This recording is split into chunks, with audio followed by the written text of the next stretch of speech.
Naomi, congratulations on the win. I did kind of want to get your opinion on the net court etiquette. Obviously, it's been a big topic the last 24 hours. I'm curious your thoughts on kind of how players are supposed to interact with each other after something like that happens, and kind of see where you stand on the issue. What issue? I don't know if you saw yesterday with Taylor Townsend's match. Her and her opponent got into a little bit of a back and forth. Part of it had to do with her not apologizing after the net court. I'm curious just if you think that's something tennis players usually do now, if it's not something you consider something you would need to apologize for, just trying to see where your head's at, something like that. Honestly, I probably don't care either way. And I definitely wouldn't care to the point where it would affect me that much that I get very angry. I think it's up to the person whether they apologize or not, but if it's really close, then I can see why they don't apologize. Okay. Barbara.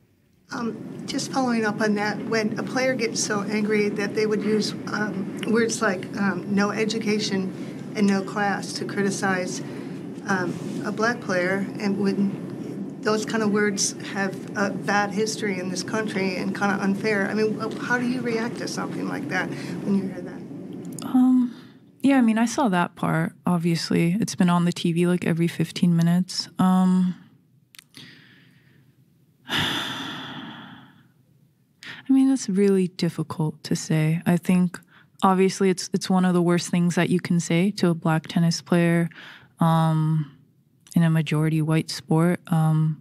And granted, I know Taylor and I know how hard she's worked and I know how smart she is, so she's the furthest thing from uneducated or anything like that. But if you're like genuinely asking me about the history of Ostapenko, I don't think that's the craziest thing she's said. I'm gonna be honest. I think it's ill timing and the worst person you could have ever said it to.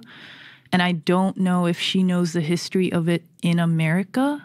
But I know she's never going to say that ever again in her life. But, yeah, I mean, it's just terrible. Like, that's just really bad.